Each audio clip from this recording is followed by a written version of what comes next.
What is a structure? Structure is a user-defined data type. Array ആണെങ്കിലോ array എന്ന് പറഞ്ഞാൽ ഒരു ഡിറൈവ്ഡ് ഡാറ്റ ടൈപ്പാണ്.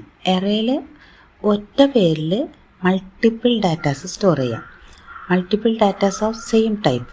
എറേയിലാണെങ്കിൽ ഒന്നിലധികം ഡാറ്റ, പക്ഷെ അത് ഒരേ ടൈപ്പ് ആയിരിക്കണം. സ്ട്രക്ചറിൽ അങ്ങനെയല്ല. സ്ട്രക്ചറിൽ multiple datas of different types store ചെയ്യാൻ പറ്റും. ഒരു പേരിൽ നമുക്ക് ഒന്നിലധികം data, different type of data store ചെയ്യാം. അപ്പോൾ ഈ സ്ട്രക്ചർ മനസ്സിലാക്കാനായിട്ട് ഞാൻ ഒരു കഥ പറയാം. എന്നുവെച്ചാൽ ഒരു വീട്ടിൽ 2 മക്കളുണ്ടായിരുന്നു, രാമും രാജും. അമ്മ ഇവർക്ക് 2-3 സ്റ്റാൻഡ് കൊടുത്തിട്ട് പറഞ്ഞു, ഓരോ സ്റ്റാൻഡിൽ രാമിൻ്റെ രാജുവിൻ്റെയും ഷർട്ട്സ് ഇടാം, അടുത്ത സ്റ്റാൻഡിൽ രാമിൻ്റെ രാജുവിൻ്റെയും പാൻസ് ഇടാം, അടുത്ത സ്റ്റാൻഡിൽ രാമിൻ്റെ രാജുവിൻ്റെ അണ്ടർവെയേഴ്സ് ഇടാം. അങ്ങനെ പറഞ്ഞു കൊടുത്തു. അങ്ങനെ അപ്പോൾ എന്താണെന്ന് വെച്ചാൽ രാവിലെ സ്കൂൾ ടൈം ആകുമ്പോൾ ഭയങ്കര ഹറിബറിയ. രാമും രാജും ഓരോ സ്റ്റാൻഡിൽ അവരവരുടെ ഡ്രസ്സ് എടുക്കാനോടും. അങ്ങനെ ചിലപ്പോൾ തിരക്കിൻ്റെ ഇടയിൽ രാജിൻ്റെ ഡ്രസ്സാവും തെറ്റിയിടുക, രാമിൻ്റെ ആവും തെറ്റിയിടുക. അങ്ങനെ ഭയങ്കര ഹറിബറിയാവും, ആകെപ്പാടെ പ്രശ്നം. അങ്ങനെ കുറേ കാലം കഴിഞ്ഞപ്പോൾ അമ്മയ്ക്ക് അതൊരു ഭയങ്കര ബുദ്ധിമുട്ടാണല്ലോ എന്ന് തോന്നി. അമ്മ എന്ത് ചെയ്തു, ഒരു കബോർഡ് ഡിസൈൻ ചെയ്തു. കബോർഡിൻ്റെ ഒരു മോഡൽ അമ്മ ഡിസൈൻ ചെയ്തു. അതിൽ ഓരോ തട്ട്, ഒരെണ്ണത്തിൽ ഷർട്ട്സ് ഇടാനുള്ള പ്രൊവിഷൻ, അടുത്തതിൽ പാൻസ് ഇടാനുള്ളൊരു പ്രൊവിഷൻ, അതിൻ്റെ താഴെ അണ്ടർ ഗാർമെൻറ്റ്സ് ഇടാനുള്ള പ്രൊവിഷൻസ്, അങ്ങനെയൊക്കെ ആയിട്ട് അമ്മ കബോർഡിനെ ഡിസൈൻ ചെയ്തു.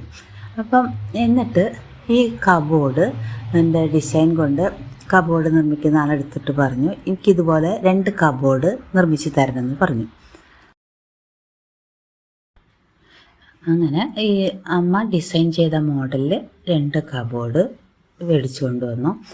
ഇതിൽ ഒരു കബോർഡിന് അമ്മ രാമെന്ന് ലേബൽ ചെയ്തു, അടുത്ത കബോർഡിൻ്റെ മുകളിൽ അമ്മ രാജെന്ന് ലേബൽ ചെയ്തു. എന്നിട്ട് മക്കളെ വിളിച്ച് പറഞ്ഞു, ഇത് രാം എന്നുള്ളത് രാമിനുള്ള കബോർഡാണ്, രാമിൻ്റെ ഷർട്ട്സും പാൻസും മറ്റു കാര്യങ്ങളൊക്കെ രാമിൻ്റെ കബോർഡിൽ വയ്ക്കുക, രാജിൻ്റെ ഷർട്ടും പാൻസും മറ്റും രാജിൻ്റെ കാര്യങ്ങളൊക്കെ രാജിൻ്റെ കബോർഡിൽ വയ്ക്കാൻ പറഞ്ഞു. അപ്പോൾ എന്താണെന്ന് വെച്ചാൽ രാവിലെ എഴുന്നേൽക്കുമ്പോൾ രാമിൻ്റെ കബോർഡ് മാത്രം തുറന്നാൽ മതി, രാജിൻ്റെ കബോർഡ് മാത്രം ഇടുന്നു, അതുപോലെ രാമിൻ്റെ ഡ്രസ്സ് വയ്ക്കാൻ രാമിൻ്റെ കബോർഡ് മാത്രം തുറന്നാൽ മതി. അപ്പോൾ രാമുമായി ബന്ധപ്പെട്ട എല്ലാ കാര്യങ്ങളും, രാമിൻ്റെ എല്ലാ ഡ്രസ്സും രാമിൻ്റെ കബോർഡിലുണ്ട്, രാജിൻ്റെ എല്ലാ ഡ്രസ്സും രാജിൻ്റെ കബോർഡിലുണ്ട്. ഇതിനെയാണ് സ്ട്രക്ചർ മോഡൽ എന്ന് പറയാം. എന്ന് വെച്ചാൽ ഒരു ഒബ്ജക്റ്റുമായി ബന്ധപ്പെട്ടിട്ടുള്ള എല്ലാ കാര്യങ്ങളും ഒരൊറ്റ പേരിൽ ഒരു പാക്കായിട്ട് സ്റ്റോർ ചെയ്യാം. ഇതാണ് സ്ട്രക്ചർഡ് ഡാറ്റ ടൈപ്പ്. അപ്പോൾ ഇതിൽ അമ്മ ഒരു മോഡൽ ആദ്യം ഡിസൈൻ ചെയ്തില്ലേ, ഒരു കബോർഡ് എങ്ങനെ ഇരിക്കണം എന്നൊരു ഡിസൈൻ ചെയ്ത് ഒരു മോഡൽ സ്ട്രക്ചറിൻ്റെ അതിൻ്റെ ഒരു സ്ട്രക്ചർ ഉണ്ടാക്കി, ആ കബോർഡ് എങ്ങനെ ഇരിക്കണം, അതിനെ കബോർഡ് എന്ന് പേരിടാം. അപ്പോൾ സ്ട്രക്ട് കബോർഡ് എന്ന് പേരിടാം. അപ്പോൾ ഈ കബോർഡ് എന്ന പേരിൽ അമ്മ ഡിസൈൻ ചെയ്ത മോഡൽ ഒരു സ്ട്രക്ചർഡ് ഡാറ്റ ടൈപ്പാണ്. എന്ന് വെച്ചാൽ അപ്പോൾ കബോർഡൊന്നും യഥാർത്ഥത്തിൽ വന്നിട്ടില്ല, അതൊരു മോഡലേ ആയിട്ടുള്ളൂ. ഇതിനെയാണ് നമ്മളിപ്പോൾ സ്ട്രക്ട് ഡിസൈൻ ചെയ്യുമ്പോൾ, ഇപ്പോൾ സ്ട്രക്ട് കബോർഡ് എന്ന് പറഞ്ഞിട്ട് ആ ഡിസൈൻ ചെയ്യുന്ന മോഡൽ ഒരു സ്ട്രക്ചറാണ്. എന്ന് വെച്ചാൽ അതിന് ഇൻസ്റ്റൻസ് ഒന്നും വന്നിട്ടില്ല, ജസ്റ്റ് ഒരു മോഡൽ.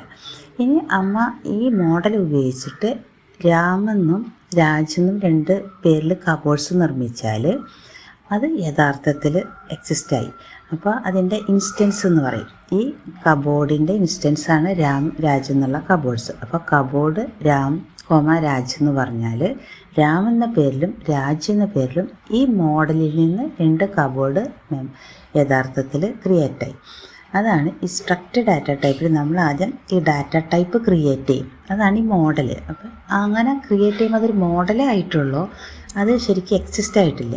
ഇനി ആ മോഡലിൽ നിന്ന് എത്ര കബോർഡ് വേണമെങ്കിലും ക്രിയേറ്റ് ചെയ്യാം. അപ്പോൾ അമ്മ 2 കബോർഡാണ് ക്രിയേറ്റ് ചെയ്തത്, രാജ്. അപ്പോൾ അമ്മ ഡിസൈൻ ചെയ്ത മോഡൽ പോലെ തന്നെയായിരിക്കും രാമിൻ്റെ കബോർഡും രാജിൻ്റെ കബോർഡും. അപ്പോൾ രാം എന്ന പേരിൽ ക്രിയേറ്റ് ചെയ്ത കബോർഡിൽ രാമുമായി ബന്ധപ്പെട്ട രാമിൻ്റെ എല്ലാ കാര്യങ്ങളും രാമിൻ്റെ കബോർഡിലേക്ക്, രാജെന്ന പേരുള്ള കബോർഡിൽ ആ ഒബ്ജക്റ്റിൻ്റെ കാര്യങ്ങളായിരിക്കും. അത് മൾട്ടിപ്പിൾ ടൈപ്പ്, ഇപ്പോൾ ഷർട്ടാവാം പാൻ്റാവാം എല്ലാ ടൈപ്പും ഒറ്റ പേരിൽ ഹോൾഡ് ചെയ്യാം. ഇതാണ് സ്ട്രക്ചർഡ് ഡാറ്റ ടൈപ്പ്.